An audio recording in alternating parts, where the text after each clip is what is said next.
작은 서점.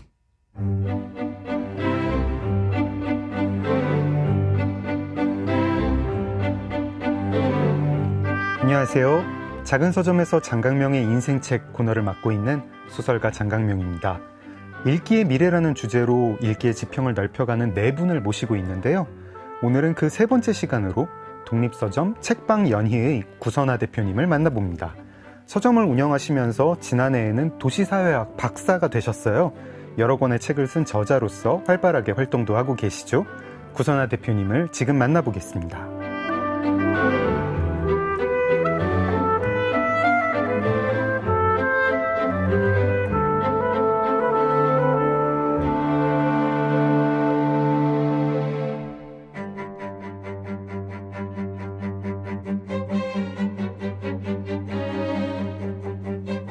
구선아 대표는 독립서점 책방연희의 대표입니다. 원래 대기업 광고대행사에서 9년간 일을 하다가 개인의 정체성과 취향을 찾고 싶다는 마음에 독립서점 책방연희를 시작하게 되었는데요. 한자로 펼칠연, 놀이희를 쓰는 책방연희는 단순히 책을 팔기만 하는 곳이 아니라 책이 담고 있는 이야기를 생산하고 소비하는 곳을 표방합니다. 책방연희는 책, 여러 온라인 및 오프라인 모임과 클래스, 전시, 콘텐츠 등을 기획하며 도시에서 나답게 살기 위한 공간과 시간, 기회를 제공하는 것을 목표로 하는데요. 시, 도서관 등과 협력, 다양한 행사를 기획하고 출판사, 서점, 창작자와 협업하여 콘텐츠를 생산하고 소비할 수 있는 장을 만들기도 합니다. 도시사회학 공부를 시작해 지난 8월에는 박사 학위를 받기도 한 구선아 대표는 활발하게 책을 펴내는 작가이기도 합니다. 지은 책으로는 책만 팔지만 책만 팔지 않습니다. 책 읽다 절교할 뻔, 일상생활자의 작가 되는 법, 퇴근 후 동네 책방 등이 있습니다. 네, 대표님 안녕하세요. 반갑습니다. 안녕하세요. 구선아입니다. 네. 반갑습니다. 저희 한 1년 만에 뵙는 건가요? 네, 딱 지난 여름에 뵙고 지난 여름, 네, 1년 만에 뵙게 됐습니다. 많은 일이 있었습니다. 네, 그러게요. 네. 어떻게 지내셨어요? 근황 좀 들려주세요. 아, 네. 저는 그 사이에 1년 사이에 이제 오랫동안 공부했던 네. 학교를 이제 졸업을 했고요. 이제 구박사님. 아, 네. 감사합니다.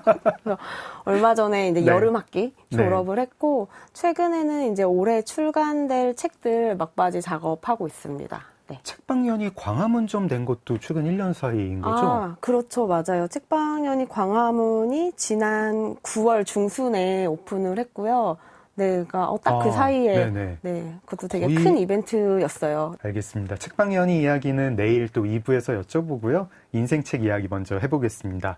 저희 프로그램이 게스트에게 인생책을 먼저 3권 혹은 4권 골라달라고 부탁을 드리고 그중에서 한 권을 정해서 이야기를 나누는데 저희가 부탁을 드렸더니 기본적으로 장소와 공간, 도시 시스템에 관심이 있다고 하시면서 이런 책들을 뽑아주셨습니다. 미셸 마페졸리의 부족의 시대, 조르즈 페렉의 공간의 종류들, 그리고 올더스 억슬리의 멋진 신세계. 저희는 부족의 시대 위주로 이야기를 나누려고 하는데요. 나머지 책들도 짧게 설명을 좀 드릴까요? 공간의 네. 종류는 어떤 책인가요? 공간의 종류들은 그 조르주 페렉이라는 프랑스 작가가 쓴 에세이집인데요. 네. 저는 그 롤랑 바르트의 어떤 글을 읽다가 조르주 네. 페렉이라는 사람의 존재를 처음 알게 됐고, 네. 제일 처음 접한 책이 이 공간의 종류들이라는 에세이집이었습니다. 네. 이 책이 그 조르주 페렉은 소설가로 훨씬 더 많이 활동을 하고 작품을 펴냈는데, 네. 살아 생전에 유일하게 출간된 에세이집이었어요. 네. 그리고 이게 되게 공간의 종류들을 읽어보신 분들은 이게 무슨 책이야? 라고 말씀하시기도 하는데 책 한 권을 관통하는 뭔가 큰 사건이나 어떤 플롯이 존재하는 게 아니라 정말 네. 수많은 공간들, 그래서 처음에는 작게는 종이 한 페이지부터 크게는 이제 세계, 지구까지 공간이 점차적으로 넓어져 가는, 확장되어 가는 그런 개념들을 본인의 뭐 어떤 생각과 어떤 잡문들처럼 네. 단상집, 어떻게 보면 단상집이라고 볼 수도 있는데요. 네. 그런 공간의 모든 생각을 펼쳐놓은 에세이집입니다. 제가 조르주 페렉의 사물들을 읽었는데 사물들을 읽으면서는 이게 무슨 소설이야? 그쵸. 이런 생각을 하면서 그것도 무슨 약간 좀 이렇게 단상들 펼쳐놓은 것 같던데 알겠습니다. 구선아 대표님 네. 인생책 중 먼저 조르주 페렉의 공간의 종류들 이야기 들어봤습니다. 두 번째 인생책 멋진 신세계는 그래도 좀 반갑네요. 저희 김선민 작가님 인생책이기도 해서 네. 저희 프로그램에서 이미 다룬 적이 있었어요. 김선민 작가님은 약간 이제 좀 공포소설이라는 관점에서 네. 멋진 신세계를 네. 읽어주셨는데 대표님께는 어떤 책이었나요? 장소와 공간, 도시 시스템을 중시하는 관점에서 그런 관점에서 멋진 신세계를 보면 어떤 것들이 읽히나요? 일단 그 멋진 신세계와 비슷한 종류 혹은 분위기의 책들이 있잖아요. 네. 어떻게 보면은 디스토피아 사회소설이라고 불리는. 그렇죠. 그래서 뭐 멋진 신세계나 1984가 약간 양대 산맥처럼 네. 라이벌처럼 계속 소개가 되고 있는데, 저는 그런 어떻게 보면 디스토피아 사회소설이라고 불리우는 책들을 어렸을 때부터 좀 좋아했었던 것 같아요. 그래서 네. 1984라던가 멋진 신세계, 그리고 기억전달자, 뭐 네. 화씨 145, 시녀 이야기? 뭐 같은 책들을 자주 읽었었는데, 그 중에서도 멋진 신세계가 좀 뭐 10대, 20대, 30대, 40대 이제 넘어오면서 계속 한 번씩 읽게 되는 책 중에 하나인 것 같고요. 네. 그리고 저는 공포소설이라고 해서, 나는 공포를 나도 느꼈었지라고 생각을 했는데, 그 안에 보면은 그 야만인 구역과 신세계로 나뉘고, 그렇죠. 그쵸. 그 야만인이라고 불리는, 존이 마지막에 등대에서 마지막 생애를 맞이를 하는데, 그 세계의 어떻게 보면 장소들이 지금 현대 도시 혹은 현대 사회에서 특정한 상징을 갖고 있다라는 생각이 많이 들었었고요. 일단 멋진 신세계가 사는 사람들이 장소로 분리가 돼 있긴 하네요. 야만인 네. 구역이 있고 신세계라고 불리는. 신세계라 불리는 구역이 있고 또 그 두 곳이 아닌 좀 뭐 엘리트랄까 지식인이랄까 깨친 네. 사람들만 갈 수 있는 네. 섬이었던가요? 뭐 그런 곳이 있다. 네. 존이 가지는 못했지만. 네. 그리고 안에서 재미있는 건 아마 크게 다루지를 않아서 기억 못 하시는 독자님들도 많으실 텐데, 안에 뭐 런던, 뉴멕시코, 아이슬란드, 포클랜드처럼 그냥 도시를 설명 없이 맥락 없이 딱 던지는 부분이 있어요. 그래서 그 도시를 독자들도 그렇고 그리고 제가 독자로서 읽었을 때 어떤 특정한 도시의 이미지를 상상하게 하는 것들이 있었거든요. 그래서 뭐 포클랜드는 지금은 어떻다더라, 뭐 몇십 년 전에 어떻다더라 설명이 아니라 그냥 그 포클랜드라는 이름에서 느껴지는 어떤 도시의 이미지들이 저는 되게 재미있었던 것 같아요. 네. 그리고 뭐 많은 분들이 이야기하시겠지만 그 안에서 어떤 젠더 문제라던가 계급 문제라던가 읽을 수 있는 재밌는 질문거리들이 많잖아요. 그렇죠. 그래서 저는 1984보다 개인적으로는 이제 멋진 신세계의 신세계가 현대 사회의 어떤 그런 공포스러운 그쵸. 현대인들이 두려워하는 사회에 더 가깝지 않나. 네. 요즘에 읽어보니까 더 그렇더라고요. 그렇죠. 네. 점점 더 그렇게 되는 것 같죠. 맞아요. 네, 알겠습니다. 구선아 대표님 인생책 중 두 번째로 올더스 헉슬리의 멋진 신세계에 대해 들어봤습니다. 저희는 이제 본격적으로 부족의 시대 이야기를 할 텐데요. 일단 이 책 어떻게 언제 접하셨는지 그거부터 좀 들어볼까요? 네. 처음에 이 책을 먼저 접했다기보다 이 책 부족의 시대를 쓴 마페졸리를 먼저 알게 됐고요. 네. 마페졸리가 했던 이야기 중에 조금 유명한 명제가 있어요. 네. 장소는 뭐 관계를 만든다. 장소는 관계를 만든다라는 이제 그런 명제가 유명하게 이제 떠돌았는데 네. 제가 공부를 하면서 제가 장소성, 공간성 이런 것들을 공부를 하면서 마페졸리를 알게 됐고, 네. 그러면 이 사람들은 어떤 논문이나 어떤 이슈들을 연구를 했을까 공부를 하면서 이 부족의 시대를 알게 됐습니다. 도시사회학 공부할 때 그 뭐 석사과정이나 박사과정에서 접하게 되는 그런 책인가요?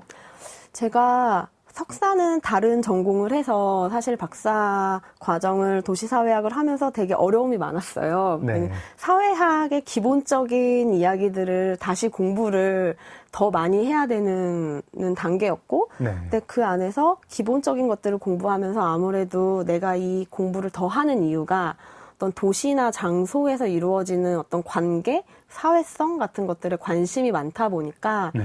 일반적인 사회학적인 이야기들보다 어떤 조금 더 공간, 도시, 장소로 좀 밀도 있게 이야기하는 사회학자들의 책을 더 찾아보게 된 것 같아요. 네. 그래서 필독서는 아닌데 관심 있는 사람들이 좀 읽는 서브 도서 정도는 되는 책입니다. 이렇게 커리큘럼 중에 이렇게 반드시 접하는 책은 아니지만 네. 레퍼런스로 좀 언급이 되는 네. 그런 이름이고 그런 책인가 네. 보군요. 알겠습니다. 구선아 대표님과 본격적으로 부족의 시대 이야기 나누기 전에요. 성우의 목소리로 책 소개를 간단하게 들어보겠습니다.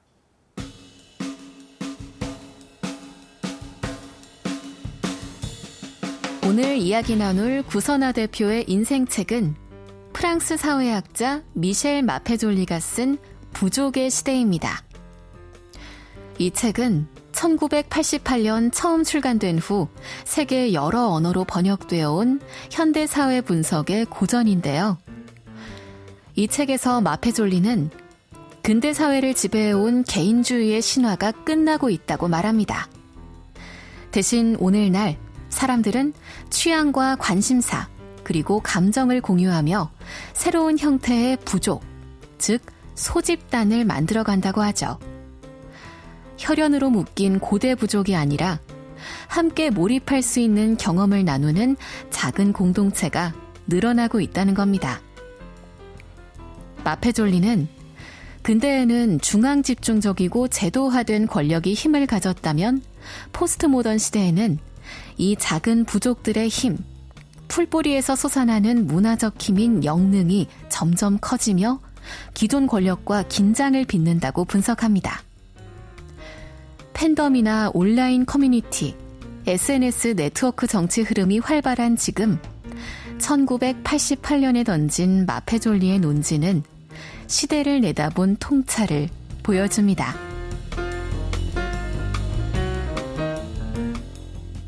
작은 서점 장강명의 인생책, 독립서점 책방 연의의 구선아 대표님과 함께하고 있습니다.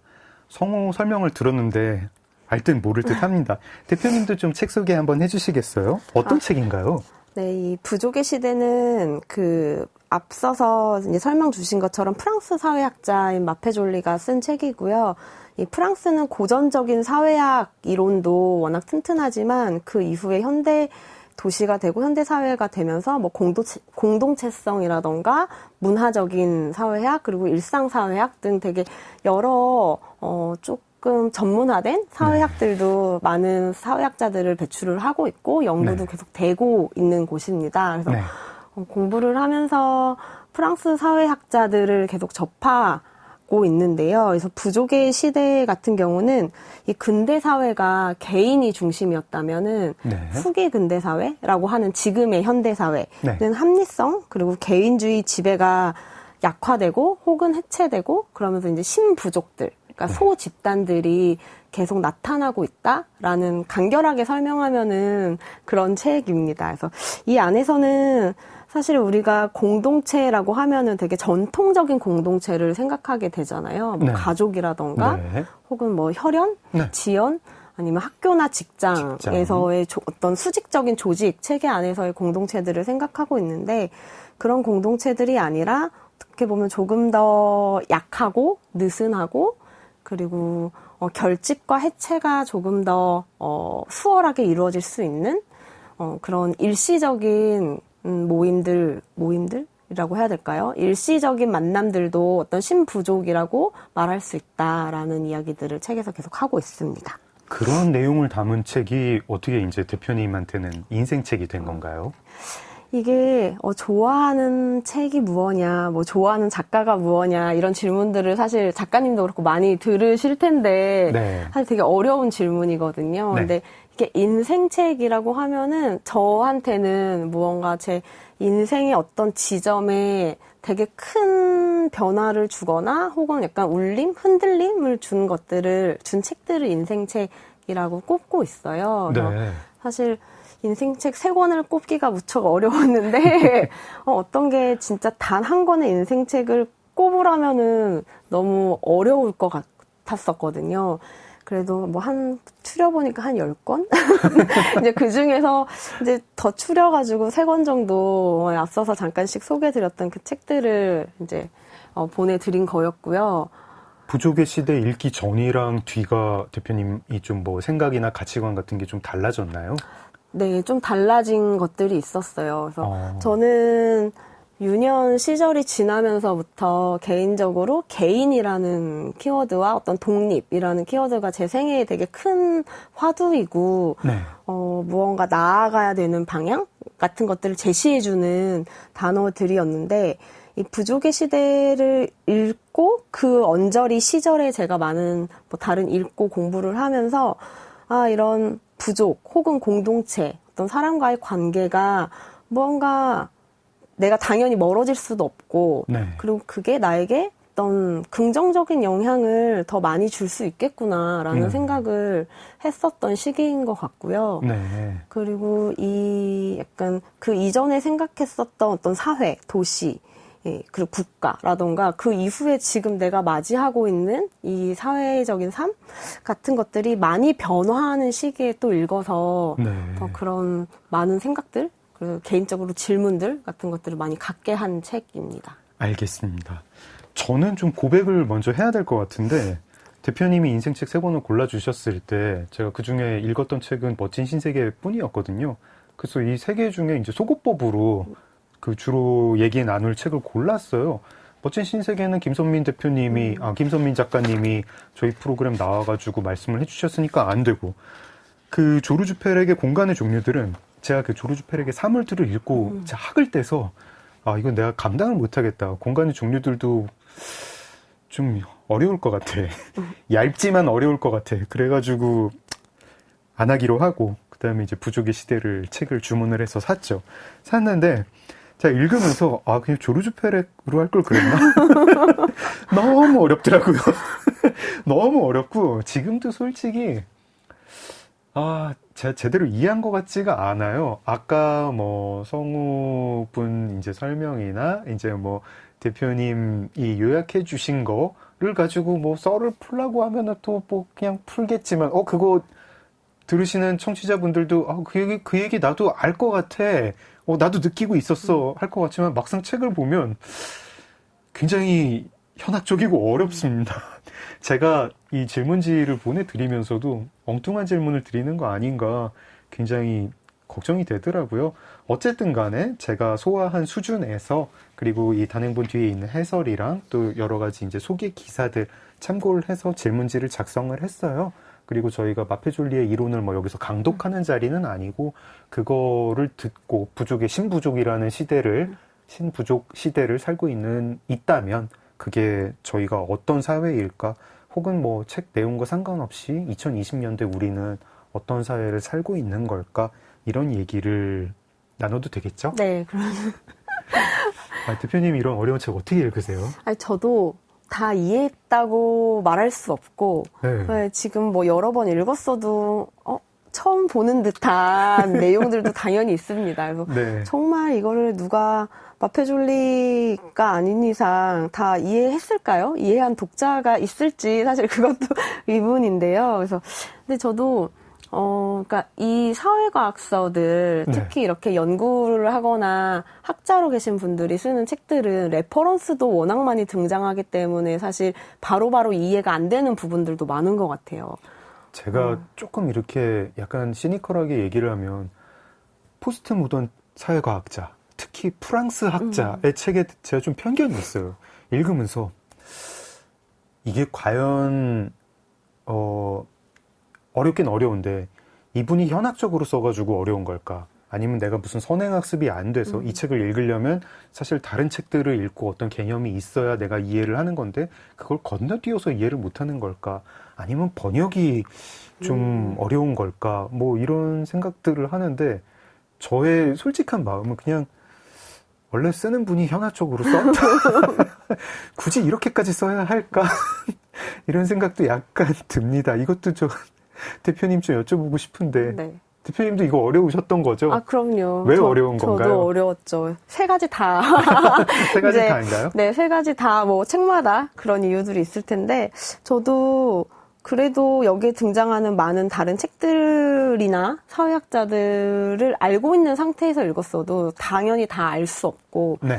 그들이 말하는 개념들을 이 사람이 80년대에 봤을 땐 이 개념을 이렇게 이야기를 했는데 똑같은 학자라도 2000년대 초반에는 또 다르게 얘기하기도 하거든요. 그래서 논문 같은 경우는 계속 시대가 변하면서 그 개념들을 정리해서 바로바로 이제 학자들도 발표를 하지만 단행본 같은 경우는 한번 출간이 되면은 사실 많이 무언가 개념이나 이런 수정 같은 것들이 어렵잖아요. 그래서 네.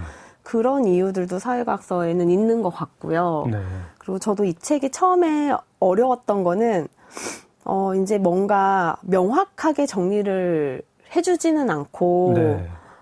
챕터마다 무언가 넘어가기는 하는데 딱 이 사람이 이야기 나는 이래 라는 것들이 명확하게 안 되어 있으니까 처음에는 계속 당연히 어렸을 수밖에 없었습니다. 저도. 끊임없이 막 비유를 던지고 뭐 이것은 아니다라고 갑자기 부정을 하고 막 이러니까 참 힘들었습니다. 이런 책을 읽는 어떤 방법이 있을까요? 이런 거는 이제 이런 책은 좀 어떤 대학원에서 공부 제대로 어떤 커리큘럼 코스 중에 뭐 이렇게 정확히 이해한 다른 분을 옆에 두고 그렇게 읽는 게 맞을까요? 아니면 혼자 그냥 끙끙 이렇게 난 이걸 이해했다 이런 식으로 이해해도 그렇게 읽어도 되는 걸까요? 네. 실제로 공부를 할 때도 학교에서도 누군가와 같이 혹은 함께 읽지 않고 혼자 읽어야 되기 때문에 네. 그 상황은 똑같을 것 같고요. 네. 네, 다만 약간의 이제 팁을 드린다면 네. 저의 팁이기도 하고 네. 그런 방법은 사회과학서는 사실 제목과 부제와 목차에 중요한 개념들이 다 등장을 하거든요. 네. 그거를 전부 다 내가 이해하려고 하지 않고 그중에 내가 가장 관심 있는 주제, 이 책을 읽기 위해서 선택한 어떤 개념이 있을 거 아니에요. 네. 그거를 상위에 두고 나머지를 읽으면 더 좋지 않나, 조금 더 이해가 잘 되지 않나라는 생각이 들고요. 이 부족의 시대는 지금 6장 정도로 구성이 되어 있는데 네. 저는 1장 그 감정 공동체를 이야기하기 위해서 2장, 3장, 5장, 6장을 계속 내가 생각한 것들은 이렇다 하면서 사례와 어떤 다른 이론과 다른 레퍼런스들을 다 펼쳐 놓고 있다라고 생각을 하거든요. 그래서 네. 전체를 이해하려고 하지 않고 처음에는 딱 하나의 개념만 내가 관심 있는 개념을 이해를 하면 조금 더 그 나머지 실타래들이 풀리는 느낌이 있습니다. 알겠습니다. 부제 말씀 듣고 나서 살펴보니까 포스트 모던 사회에서 개인주의의 쇠퇴라고 돼 있네요. 제가 이해한 바로는 부족의 시대가 말하는 바는 우리가 지금 개인주의 시대를 사는 것도 아니고 그렇다고 공동체가 중요해지는 시대를 사는 것도 아니다. 대중이 소집단들로 분화하면서 부족화하는 현상이 우리 시대의 특징이다. 이렇게 이야기를 하는데 저는 이런 진단이 1980년대에 나왔다는 게 되게 놀라웠습니다. 왜냐하면 이 책을 읽기 전에 한 2010년대 중후반 즈음에 제가 한국 사회를 보면서 특히 이제 인터넷 커뮤니티들을 보면서 야, 이건 뭐 개인주의도 아니고 그렇다고 뭐 바람직한 뭐 공동체도 아니고 뭐 무슨 게시판 소속, 무슨 플랫폼 뭐 이거 뭐 내가 뭐 X의 구성원이다라고 얘기할 수도 없고 뭐 내가 페이스북의 구성원이다라고 얘기할 수도 없는데 무슨 이렇게 지역처럼 부족처럼 막 갈리는 거 보고 되게 신기하다 이런 생각을 했었거든요. 근데 부족의 시대를 읽으면서 계속 그때 생각이 나더라고요. 일단 대표님은 우리 사회가 부족화하고 있다 이런 마페졸리의 진단에 동의를 하시는지 그리고 동의를 하신다면 지금 한국 사회에서 보는 어떤 그런 부족화 현상 중에 대표님 눈에 들어오는 거 어떤 게 있는지 좀 여쭤볼게요. 저도 여기서 이야기하는 신부족화 네. 동의를 하고요. 네. 한국뿐만이 아니라 세계의 많은 도시들에서 일어나는 현상인 것 같아요. 그래서 네. 말씀하신 것처럼 저도 책을 처음에 접하고 놀라웠던 게 1988년에 이런 생각을 했다고? 네. 가 너무 놀라웠고, 왜냐하면 스마트폰이나 SNS가 없던 시대잖아요. 인터넷도 아마 무슨 학자들이나 뭐 그쵸. 연구용으로 엄청 큰 슈퍼컴퓨터 네. 같은 것만 있을 네, 때니까. 있었을 것 같은데요. 그래서 이런 이론서들을 접하면서 가끔 놀랄 때가 회사에 있을 때 그런 생각을 전 자주 했었어요. 아, 탁상 공론을 한다. 저 사람들은 현장을 모른다. 네. 뭐 학교에 있는 분들이나 어떤 행정기관에 있는 분들은 현장을 너무 모른다라는 생각을 했었는데 이론만 너무 이야기를 하니까. 네. 근데 이렇게 이론이 현상을 먼저 앞서서 파악하고 추론하고 예측할 수 있는 네. 그런 책들을 볼 때 조금 놀라움이 있는 것 같고요. 네. 한국은 지금 보면은 여기서도 감정 공동체 이런 네. 이야기들이 많이 나오는데 어떤 공감을 키워드로 해서 무언가 감정 소집단들이 많이 나타나고 있다고 생각을 합니다. 그래서 네. 어떻게 보면은 우리 사회에서는 취향 공동체라는 말로도 많이 쓰고 네. 어떤 문화 공동체라던가 다른 많은 언어들로 변용해서 쓰고 있는데 그것들의 일부들은 어떻게 보면 마페졸리가 이야기하는 신부족이지 않을까라는 생각을 합니다. 네. 저희가 좀 이제 실제 사회에서 보는 구체적인 사례들은 뭐가 있을까요? 연예인 팬덤 이런 것도 부족에 해당하는 걸까요? 팬덤은 사실 지금은 너무 이제 글로벌하게 팬덤이 이루어지기 때문에 네. 이것보다는 조금 다른 개념이라고 저는 여겨지고요. 네. 한국 사회에서 가장 크게 최근에 네. 저는 이 책을 다시 읽으면서 느꼈던 거는 게이트 커뮤니티라고 이전에는 불렀던 어떤 아파트 단지나 어떤 동네에 있는 것들이 조금은 지금은 더 신부족화되지 않았나라는 생각도 듭니다. 그래서 아파트 단지 안에서도 본인들의 어떤 이익이라던가 혹은 뭐 육아라던가 어떤 다른 교육이라던가 해서 소 집단들끼리 다시 커뮤니티를 이루어지는 현상들이 나타나고 있는 것 같고요. 그리고 또 하나는 그 12월에 광화문 광장에서 사람들이 많이 몰렸을 때 크게 보면 시민 공동체처럼 보이지만 시민 공동체이지만 저는 그때 그게 너무 재밌었던 것 같아요. 하나하나의 깃발. 그 깃발들이 재치 있는 깃발들 들고 나오신 분들 많았죠. 재치 있는 깃발 플러스 무언가 아까 말씀하셨던 그런 온라인 커뮤니티의 이름으로 깃발들이 만들어졌었는데 그런 것도 어떻게 보면은 감정적으로 교류를 하고 있고 너와 내가 다르지 않아 이 깃발 아래에서는 그런 신부족처럼 느껴지기도 저는 했습니다. 경기도 신도시에 무슨 맘카페라든가 이런 것도 부족에 해당합니까? 그 안에서 조금 더 제가 생각하는 제가 이해한 신부족은 맘카페나 온라인 카페가 있다면 그 안에서 조금 더 나누어진 소집단들인 것 같아요. 그래서 대면으로 연결이 되거나 혹은 그 안에서도 어떤 뭐라고 해야 될까요? 등급에 따라 볼 수 있는 게시판이 다르잖아요. 그러니까 그렇게 조금 더 나누어지는 집단들. 부족은 좀 크기랑 상관이 있는 개념이군요. 대표님 보시기에는. 크기가 조금 더 이전에 어떤 온라인 커뮤니티보다는 좀 더 만날 수 있는 관계인 것 같아요. 저는. 물리적인 온라인과 오프라인을 오가면서 만날 수 있는 관계로 발전하고 있지 않나라는 생각을 합니다. 무슨 대형 게시판 안에 누구누구 소모임. 무슨 소모임, 뮤지컬 보는 소모임, 이런 정도? 네, 그런 것도 어느 정도 가능할 것 같아요. 이를테면 우리가 어떤 팬덤의 일원이에요. 팬덤의 일원인데 그 안에서는 취향이 같은 사람들이 있을 거 아니에요.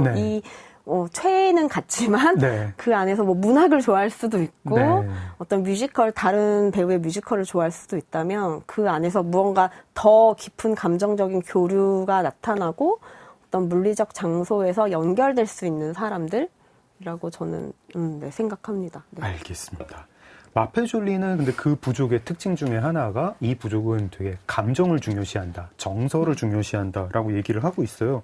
그리고 그런 정서 공동체의 특징을 묘사하기 위해서 정말 은유를 현란하게 드는데 디오니소스, 재주술화, 탈주술화, 뭐 이러면서 뭐 종교하고도 자꾸 엮어보려고 하고, 그것도 이제 고대 종교들, 뭐 시원주의, 뭐 이런 막 용어들 막 하면서, 대충 이게 되게 감정적인 집단, 되게 정서를 공유하는 집단을 강조하려고 하나 보다, 뭐 이런 막연한 느낌을 받습니다. 저는 굉장히 개인주의 성향이 강하고, 뭐 MBTI 기준으로는 엄청 대문자 T거든요. 예, 그래가지고, 사실은 저는 이제 어느 부족에 되게 안 속한 사람일 것 같아요. 평균적으로. 근데 그럼에도 불구하고, 근데 내가 어떤 소모임에는 되게 정서적으로 애착을 가지고 거기에서 소속감을 느낀다. 부정할 수가 없다. 그리고 그게 제 삶에 되게 중요한 부분이더라고요. 대표님도 속해 있는 부족이 있으신가요? 좀 뭐 이렇게 여쭤봐도 되는, 공개해도 되는 그런 부족도 있나요? 제가 이 질문을 받고 생각을 해봤는데, 네. 저도 T 성향이 강하고, 네. 저도 I 성향도 강해서, 네. 무언가 사람과의 관계를 좀 깊게 하는데 시간이 걸리는 타입인 것 같기는 해요. 그래서 네. 나에게 지금 무언가 애착과 소속감이 있는 부족이 있을까라는 생각을 많이 했는데, 네. 친밀감이 깊은 어떤 부족은 사실 무언가 이야기하기에는 없지 않나라는 생각이 계속 들었고, 가족 공동체 아닌 이상 친밀감보다는 좀 느슨한 관계들로 있는 것들이 많은 것 같아요. 좀 만약에 저기 그러니까 고독한 늑대 고립된 고독한 늑대. 근데 뭔가 이게 그저 책을 좋아하는 늑대이신 거예요? 만약에 좀 추상적으로 생각한다면 어쨌든 책방을 하고 이런 네. 읽고 쓰는 일들을 하니까 뭐 출판 공동체라던가 크게는 볼 수 있을 것 같고요. 네. 그래서 최근에 가장 많이 교류를 하는 집단 어떤 이들은 뭐 영화, 드라마 혹은 뭐 출판 이렇게 스토리에 관심 있는 사람들, 작가와 제작자들이 모여 있는 저희 모임이 있어요. 그래서 네. 온라인으로 독서 모임도 하고, 네. 그리고 크게 뭐 학습 공동체처럼 공부도 하고 하는데, 그 안에서 좀 한 15명 정도가, 단체 메시지 방을 운영을 하면서 네. 적극적으로 무언가 자기 정보도 공유를 하고, 개인 작업에 응원도 서로 나누고 네. 하는데, 제가 가장 최근에 많이, 커뮤니케이션을 하는 집단이 그 집단이지 않나. 그 집단은 학연으로 연결된 것도 아니고 지연으로 연결된 네. 것도 아니고 네. 근데 어떤 취향이라든가 좀 지향점 뭐 네. 이런 걸로 연결이 된 집단인 네. 거죠. 크게 스토리라는 것에 스토리 창작 혹은 스토리 제작 이런 거에 관심 있는 사람들이 모여 있어서 뭐 연령이라던가 직업군은 조금 다른 것 같아요. 뭐 크게 보면은 쓰는 사람들이기는 하지만 뭐 소설을 쓰거나 혹은 영화 시나리오 작가라는 조금 다르잖아요. 쓰는 네. 일들이. 그래서 그런 사람들이 모여 있는 집단, 모임 혹은 커뮤니티입니다. 책방 연의에서 대표님이 어떤 기획을 하셔가지고 뭐 이런저런 모임들이 열리잖아요. 네. 언제는 독서 모임일 때도 있고 어느 때는 영화 보기 모임일 때도 있고 그러면은 그때 이제 사실 그냥 책방 연의의 팬 혹은 이제 구선아 대표님의 팬이라서 오시는 분들이 좀 겹치는 분들이 있을 텐데 네. 그것도 좀 이렇게 느슨한 부족, 구선아 부족 뭐 이렇게 붙일 수 있나요? 글쎄, 저의 그런 부족은 아니고 크게 보면은 책방연이란 어떤 장소가 주는 연결은 맞는 것 같아요. 그래서 네.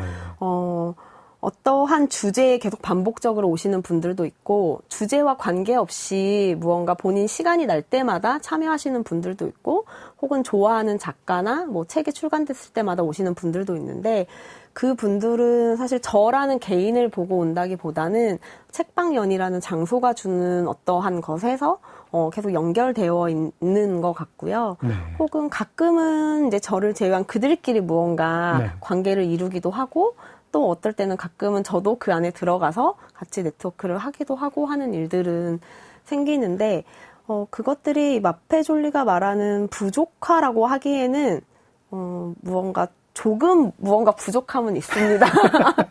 네. 부족이 되기에는 부족한. 네. 네. 알겠습니다.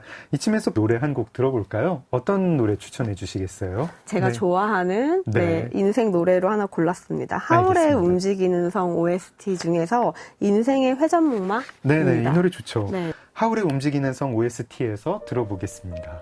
작은 서점 장강명의 인생책, 독립서점 책방연의의 구선아 대표님과 함께하고 있습니다.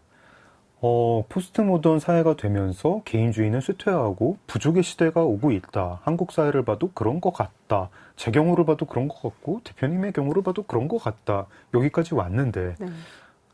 왜 이렇게 부족 시대가 되는 걸까요? 왜 이렇게 사람들이 부족에 속하려고 그러는 걸까요? 저희 다 이제 근대적 개인, 합리주의 개인이 되는 게 민주시민의 나아갈 바다 이런 식으로 배우고 자랐던 사람이잖아요. 집단주의 사회 안 좋아. 개인주의자가 많아야 해. 이런 생각을 하면서 자랐던 사람들이 왜 부족을 이루는 걸까요? 이전에는 무언가 개인에게 주어진 어떤 사회적인 포지션이 되게 고정되어 있었던 것 같아요. 그래서 네. 나라는 사람은, 구선아라는 사람은 이래야 하고, 이런 역할을 가져야 하고, 이런 일들을 해야 해.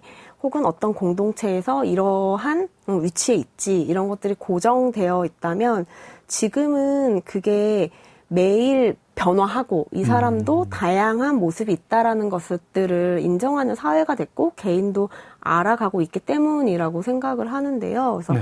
이 부족의 시대 안에서도 마페졸리가 사회와 사회성을 조금 나누어서 설명을 해요. 그래서 네.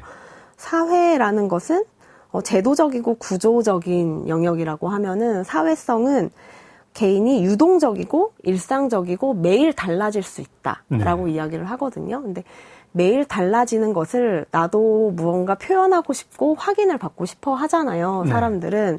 그래서 그게 수많은 혹은 여러 개의 소집단들 안에서 나는 여기서는 어떤 연극을 좋아하고 여기 회사에서는 이러한 일을 하고 있고 여기서는 내가 노래도 부르는 사람이고 그러한 것들을 조그마한 집단들 안에서 인정받고 소속감을 느끼고 그러면서 조금 안정된다고 해야 할까요? 그래서 그런 것 같습니다. 저는. 네. 이 마페졸리가 말하는 사회성은 우리가 흔히 일상생활에서 그 사람 참 사회성 좋아할 때 그 사회성, 사교성에 가까운 그런 의미가 아니고 다른 개념인 거죠? 네, 사교성과 사회성을 다르다라고도 여기서 설명을 하는데요. 네. 사교성은 근데 이전부터 계속 이루어져 왔던 사람과의 관계에서 오는 이야기들이라면, 개념이라면, 여기서의 사회성은 매일 다른 무대에 서 있는 나라고 보시면 좋을 것 같습니다. 네. 마페졸리는 태동하는 것을 경멸해서는 안 된다라고 하고 부족주의의 부글거림은 매력적이다 이렇게 얘기를 합니다. 전반적으로 이제 그 부족에 대해서 상당히 긍정적으로 얘기한다는 느낌을 받았어요. 근데 저는 솔직히 이 신부족주의 현상에 대해서 마냥 환영은 못하겠고 좀 우려하는 마음이 큽니다. 마페졸리도 이 부족들의 특징 중 하나로 집단적 나르시시즘을 꼽는데 제 눈에 한국 사회에 영향력을 발휘하는 걸로 보이는 부족들은 정치 부족이든 문화 부족이든 간에 굉장히 그런 집단적 나르시시즘이 강한 것 같거든요. 집단적 나르시시즘이 강하다 보니까 성찰을 안 하고 이렇게 반성하는 일도 별로 없고 늘 자기 합리화 혹은 자기들의 주장에 좀 도취된 것 같고 그리고 자기 편의 토템에는 막 열광적으로 찬미하고 그리고 그 존재하는 건지 아닌지 모르겠는데 늘 적이 있어요. 그 적은 한없는 증오와 혐오와 이런 거를 갖다 바치는 이게 좀 좋은 현상일까? 이게 근대적인 합리주의 개인들이 이렇게 있는 내가 교과서에서 배웠던 그런 개인들로 가득한 사회가 좋은 사회 아닌가 이런 생각도 했습니다. 대표님 어떻게 생각하세요? 저도 이제 긍정적인 면과 부정적인 면이 있는 것 같은데요. 네. 일단 사회 자체가 이전에 우리가 배워왔던 근대의 어떤 합리성, 그리고 논리적인 어떤 이성으로 이루어 나가는 것에서는 조금 벗어났다라고 생각을 하고요. 네. 이 많은 사회학자들도 근대와 현대를 나누는 것에 그런 구분을 두고 있는데요. 네.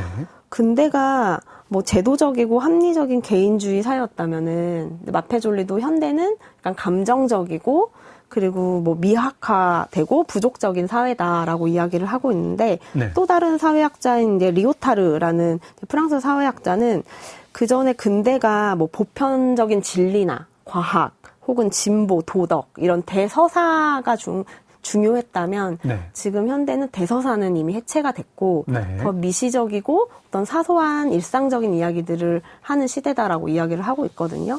그래서 이미 사회나 도시가 그렇게 변화하고 있다라는 것은 저도 체감을 하고 있고요. 네.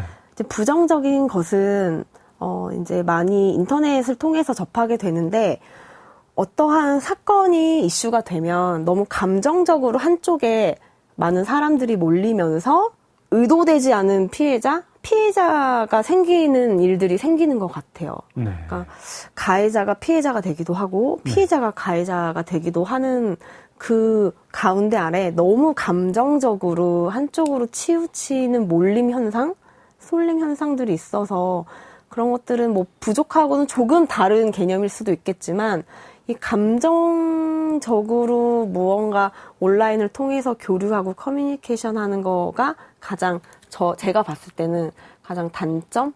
부정적인 면이라고 보여지기는 합니다. 그런 감정적 대응 자체도 뭐 그렇게 바람직한 건 아닌데 그 대응을 할 때, 그러니까 이게 옳은 일이냐 그른 일이냐 판단을 할 때 판단의 근거 자체가 우리 부족한테 유리한 일이냐 우리 부족한테 불리한 일이냐 이렇게 할 때 제가 굉장히 당황스럽더라고요. 이거 너무 유치한 사고 아닌가. 우리 편이 한 일이면 다 옳은 일이고 똑같은 일인데 남의 편이 한 일이면 나쁜 일이고 그러다 보니까 정말 이렇게 내로남불 이게 막 이렇게 저희가 내로남불이라고 부르는 이게 너무 일상화되는 사회 같고 내가 이게 좀 긍정하기는 좀 힘들겠다. 마페졸리는 뭐 이런 표현 쓰죠. 복부의 사유, 배로 생각을 한다는 거죠. 그리고 분위기의 명령, 이성의 명령이 아니라 어떤 보편 윤리의 명령을 받는 게 아니라 분위기에 휩쓸려 그 분위기가 나한테 명령하는 거를 받아가지고 얘기를 한다. 그러면서 주체와 이성의 보편주의는 지역적이고 특수하고 상황에 맞는 이성들과 정서들의 자리를 양보하기도 한다. 말은 이렇게 했지만 분위기 휩쓸려가지고 맞아요. 네, 옳은 판단을 안 한다는 얘기잖아요. 이거 저 되게 비판적으로 보면 그냥 사람들이 사회 규칙을 따르지 않고 자기가 속한 깽단의 규칙을 따른다 이렇게 봐야 되는 거 아닌가요? 그래서 저도 보이는 규칙 혹은 보이지 않는 규칙이나 약속을 되게 중요시하게 생각하는 사람인데요. 네. 하물며 저는 개개인들이 자기 위치에서 자신이 맡은 일을 주어진 규칙과 약속 안에서만 올바르게 하더라도 사회에 큰 일들이 벌어지지 않는다라고 생각하는 사람이에요. 네. 근데 그런 것들이 아니라 어떤 나의 이익 집단 혹은 감정적 집단을 통해서만 무언가 선택하고 한다면 그게 가장 저도 문제가 된다고 생각을 합니다. 그래서 이미 그런 일들이 벌어지고 있는 현상들도 보이기는 해서 무언가 그 앞서서 내가 했던 어떤 행동 혹은 말 이런 것들을 생각하고 내가 어떤 집단 안에서 같이 나아가야 할 방향 이런 것들을 생각하지 않고 뭔가 앞서서도 디오니소스적 이런 이야기를 많이 하지만 너무 축제적이고 쾌락적이고 이런 재미 그냥 일시적인 혹은 바로 다가오는 것들만 약간 도파민 위주의 어떤 행동들만 하면 안 되지 않나 라는 생각들을 하지만 네. 강덕구 평론가의 책을 재밌게 읽은 적이 있었는데 거기 이런 표현이 있었어요. 한국 정치는 언제나 축제 중 이런 표현이 있었는데 그 생각도 좀 나고 그렇습니다. 대표님이 속한 부족에서도요. 막 분위기의 명령, 복부의 사유가 일어날 때가 있나요? 뭐 이렇게 뭐 너무 나쁜 게 아니라도 네. 딱 나쁜 게 아니라 긍정적인 거라고 이제 질문을 주시자마자 딱 지금 번뜩 생각이 나는 건 가끔 그럴 경우가 있어요. 이제 책방에서 어떠한 행사를 할 때 행사에 오신 참가자분들이 책을 많이 사는 날과 아무도 사지 않는 날이 정말 극명하게 나뉘어지거든요. 신기하게도. 근데 무언가 많은 분들이 책을 사는 날은 약간 분위기에 휩쓸린다라는 생각도 얼핏 들어요. 어떠한 사람이 작가를 만나고 작가에게 서명을 받고 그리고 이 작가가 추천한 책을 또 사고 하는 그 경험이 무척 좋아 보인다거나 나도 저 경험의 감정에 동참하고 싶다는 사람들이 많아지는 날이 있거든요. 네. 이건 되게 긍정적인 면이죠. 다들 왠지 오늘은 좀 사야 될 것 같은 날이야. 이런 명령을, 분위기의 명령을, 책방 연의의 명령을 네, 많이 받았으면 좋겠습니다. 네. 저도 제가 속한 부족이 있는데 한우 작가 모임이라는 부족인데요. 이제 동료 저랑 친한 소설가 모임이에요. 여기서도 북부의 사유와 분위기의 명령이 가끔 일어나거든요. 주로 우리 언제 모여서 술 마셔요. 갑자기 막 번개치거나 뭐 저희는 분위기의 명령에 못 이겨서 화상으로 술을 마신 적도 있어요. 네, 굉장히 바람직한 네, 북부의 사유이긴 했습니다. 장소와 공간, 도시 시스템을 중시한다고 하셨잖아요. 그리고 아까 대표님이 보시는 부족은 좀 어떤 식으로든 오프라인에서 좀 만나는 거, 이런 게 좀 만날 수 있어야 한다. 이런 점을 중요한 요소로 본다고 하셨고요. 근데 지금 한국 사회에서 뭐 이걸 부족이라고 명명을 해야 될지 안 해야 될지 모르겠지만 뭐 여러 가지 뭐 정치인 팬덤, 정당 팬덤, 뭐 혹은 뭐 팬클럽 내지는 뭐 어떤 소집단들, 정당은 아니지만 유의미한 영향력을, 사회적 영향력을 내는 심지어 뭐 이름도 없는 소집단도 있을 수 있죠. 무슨 게시판, 무슨 커뮤니티, 이런 것들은 상당히 온라인 기반인 것 같습니다. 저는 어떤 그런 영향력은 이제 오프라인 단독으로 나오는 때는 지나지 않았나 하는 생각도 드는데요. 대표님이 보시기에 그런 완전히 지역이나 오프라인 근거가 없는 그런 온라인 어떤 집단? 부족이라고 해야 될지 안 해야 될지 그런 온라인 집단과 그래도 오프라인에서 만나고 어떤 지역 거점이 있는 어떤 장소가 근거가 되는 그런 집단은 좀 질적으로 좀 다른가요? 저는 다르다고 느껴지는데 네. 이유는 온라인에서만 만나는 관계들은 사실 일방적으로 끊을 수 있습니다. 차단할 수도 있고 차단당할 수도 있고 그렇죠.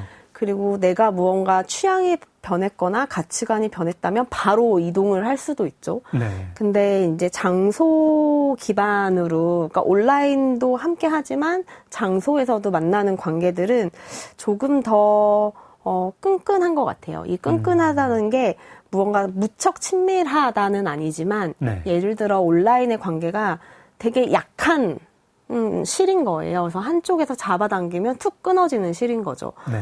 근데 온라인과 장소, 오프라인에서 같이 만나는 관계들은 이 실이 느슨해서 한쪽에서 잡아당기면 조금 더 팽팽해진다거나 혹은 실이 좀 점선처럼 중간중간 틈이 있어서 네. 잡아당겨도 어느 정도 그 강도를 유지한다고 생각을 하거든요. 네. 그래서 조금 더 단단하고 오래 지속되고 조금 더 양질의 관계는 저는 온라인 플러스 오프라인이 어느 정도 같이 지속이 되어야 그 관계들이 이루어진다고 생각을 합니다.